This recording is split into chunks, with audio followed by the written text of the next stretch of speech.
Good day. Welcome to King Wilmer's Everything. We got us a new LED floodlight. And I bought this one because it has this big circuit board in it with, I think it's 8 by, let's see, maybe 20. So it's 160 LEDs. Yeah, about 160 LEDs. And it says it's 11,000 lumen. 11,000 lumen. I'm going to guess that might be an overstatement, but even if it's 3,000, I think this is a good deal. I buy a lot of little cob chip ones that are 50 watts, and they say those are, I think, like 1,000 watts, or 1,000 lumen, 1,100 lumen, and this is 11,000 lumen. So I suspect this is going to be a little bit better, but I thought this would be kind of interesting to look at because I don't have one of these. Let's see, beautiful in German and English, caution professionals only, to give you the feeling that it's quality made, but it's made in China. You can see this one is quite a bit thinner. It doesn't have the driver little box on the back. It's just a little thin one because I believe this guy, and I'm pretty sure that the driver is built into the circuit board, so I'm going to feel it's fairly probably offset. A nice big circuit board with the electronics on the side. So if you do have a failure with the driver, you kind of, you lose it all.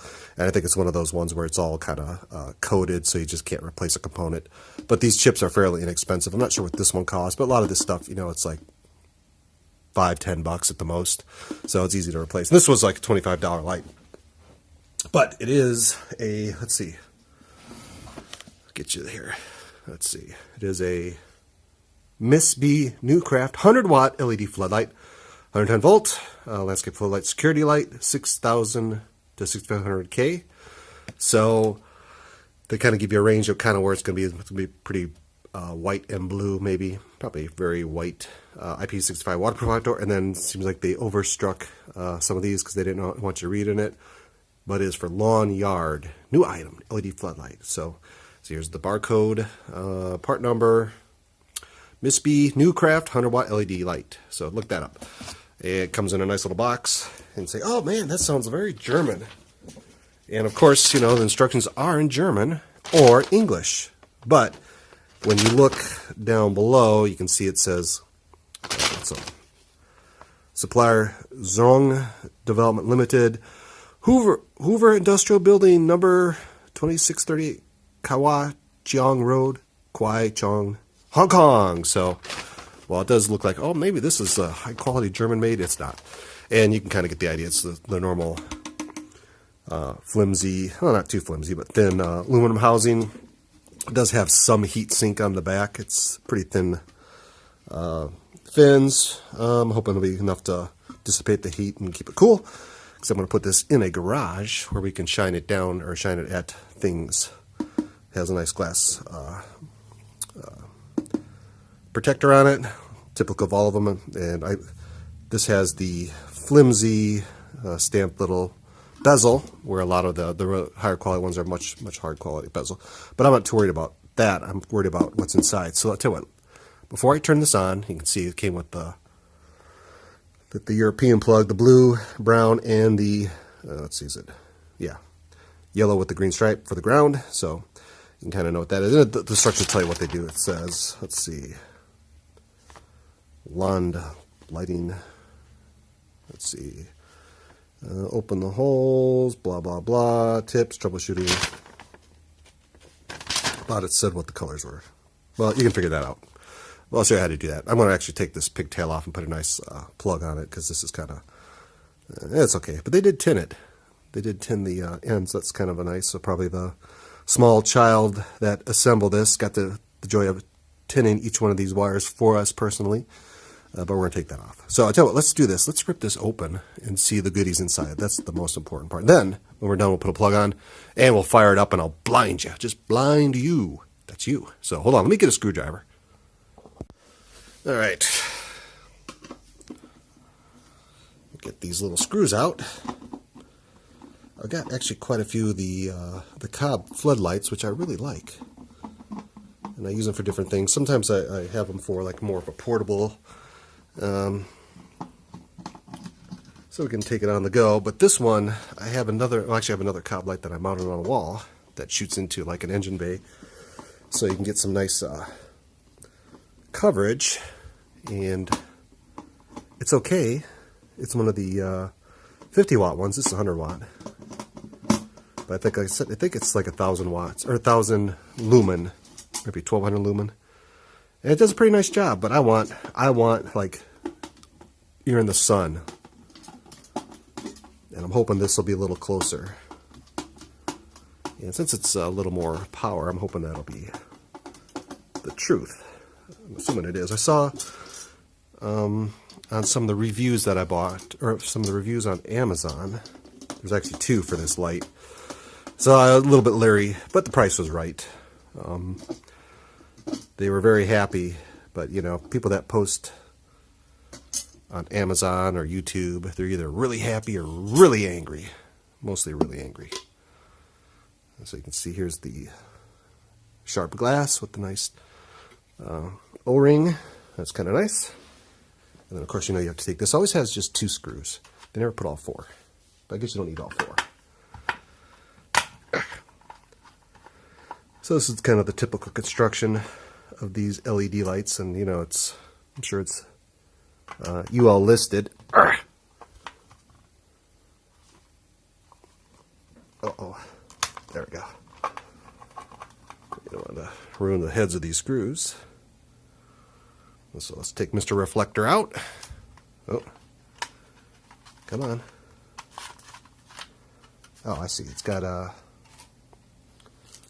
Oh, look at that. Why would they not take this off the back? Stainless steel comes with this to keep it protected. You're supposed to take this off the back. Ah, you guys, I tell you, that's bad. What do you think happened when you got heat on that? Okay, so anyway, here's the chip. You can see it's the typical construction. Oh, there's a QR code. Let's scan that QR code. So everything's kind of potted in a, I don't know, it's like a, oh, there's compound, so that's good. It's, I can see compound, thermal compound oozing out of everywhere. So that is one big little circuit board there. That's kind of cool. But everything's in a nice little silicone, so I guess that's part of its waterproofing, or water would get in there. Maybe that would save it a little bit. Oh, even these guys are waterproofed. Hey, why is there thermal compound on that? So what we're going to do, we're going to take this off and solder on a nice one and put it in the gland. Ooh, it doesn't even look like it fits very snugly in the gland. Sure how waterproof that would be. But anyway, you get the idea. So let me see if I get you the QR code. No, let me take this off. There we go. Let me get you a little close up the QR code, and we can scan that in. Okay, you got it? Okay. We'll scan that in separately. Oh, you see this here has a little lip, so it did fit around the reflector, but I'm not sure why they didn't take this off. It takes, what, a second? It takes a whole second to take this off. If you ever worked with stainless steel, you know that usually comes with this just to keep the finish that they put on here, the little brushing, to keep it from getting scratched in transportation and stuff like that and handling. They did take it off this side, but not that side. That's weird. What kind of crap is that? So anyway, I'll tell you what. Let's fire this up and take a look at it. But let me get the plug on there. Where's the plug at? I got a plug. Oh, here. So what I do for like plugs, if you're ever going to wire this into a building or something like that, you know, you probably would just wire it in. But I like to use just like the little computer plug. You know, one of these guys. Snip off Mr. End, and then we do it properly on here. You see, it's actually neutral. What is this? A live neutral. I wonder what the H is for. And in the ground. That is weird. I wonder what those 2 pads are for. Let's see, H and hot neutral, live. I don't know why that one's not, what that would be connected to. Because we'd have to pull it off and look and see if we can see if there's any traces on the back. So you don't get a ton of information, but you can see some of the circuitry layout, the controller, ooh, thermal compound on stuff, thermal compound over here. But that's okay, as long as it's got it. I can see it oozing out everywhere like that. That's a good thing. So what it does, this guy here is the, so it dissipates the heat through the case, which is kind of like the other ones do. So let's wire it up, blind you, and we'll put it back together. So let me put the plug on, and we'll be right back. Okay, and we're back. I did cheat a little bit. I was going to put the cable on, and I did the thing you shouldn't just do, you know, stick wires in a connector and leave it exposed. But I'm a pro. Don't do that at home. Do as I say, not as I do. Don't do crap like that. But just for now, just to kind of show you. So what I'm going to do, I'm going to cover this up so you don't get blinded. Where'd the thing go? Where'd my paper go? Here it is. Let me put this paper on here. And I don't know, that should be all right. And we'll plug it in so you get a taste of how bright this thing is. There you go. So you kind of see it is quite blindingly bright. So it is quite. I was hoping maybe we can cover it up so you can kind of see the LEDs in there, but I guess it's not going to happen. You do see some of the 60 hertz going on there. But anyway, there you go. If you want to be blinded, I blinded you. So it is very bright. I'm not sure if it's 1100 lumens. There we go. But it is blindingly bright, so it's not something you want to really look at. And it is very whitish blue, but more white than blue.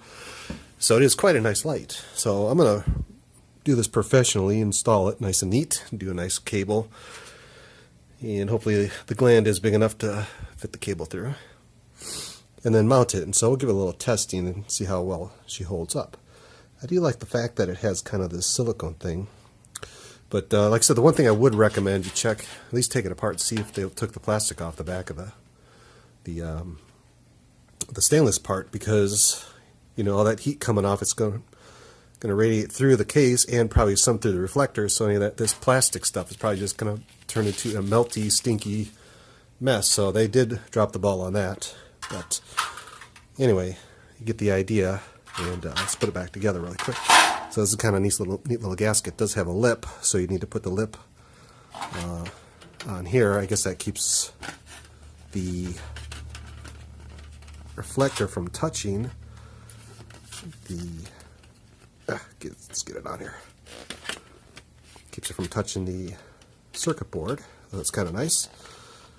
Let's stick it in there. Stick it in there. Stick it in there. Come on, baby. You want to go in. Almost got it.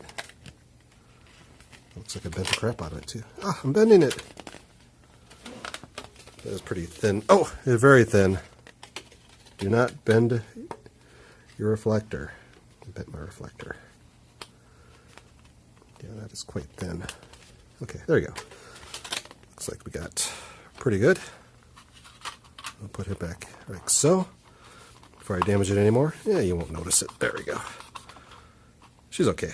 It's okay. So anyway, looks like it's a fairly decent quality. It's got some nice gaskets. Typical glass. Kind of the frame so-so. It's sturdy enough. But for the price, you know, 25 bucks, I think I'm going to really dig this. Oops, let's get this back on here. Take this light. And as long as you don't bend the reflector to crap, like I did, you'll be alright. Of course, you're not going to notice it when it's on because it's freaking blinding, but that's pretty cool. There are some flaws with it, you know, the fact that they didn't have the stuff off the back. But other than that, it looks like it's fairly decent. I'm hoping it's going to hold up well. The Cobb ones that I have, they seem like I've never had a problem with one. This one might be a little more expensive. If it does go bad, you replace the whole board, where the other ones with the driver on the back, and its own little case. If the driver dies, new driver, and those are a few bucks. The LED light dies, a couple bucks, not a big deal. It's pretty inexpensive to replace or fix, which, as I said, I haven't had to do. But this one might be a little more pricey because it's all one piece. But I think that's kind of one of the advantages of this all one piece. You don't have that big driver hanging off the back. So that's kind of cool. So anyway, I thought I'd kind of show you that, and I'm somewhat happy with it, I guess, you know. But I definitely would take it apart when I get these, at least make sure it's grounded. And this one was grounded, so that's a plus. I've seen ones where the ground wire's there, the lug for it to actually is on the wire, they just didn't ground it. So you probably want to have your stuff grounded, at least I do. but you can do whatever you like. So that's another plus on this one. But anyway, that was the, what is this called? I lost the box already. Oh, here it is. The Missbee New Craft 100 watt LED floodlight. If you're interested, look on Amazon. I'll put a link in the comments or in the description. So if you want to check it out, where I got it from, have a great day.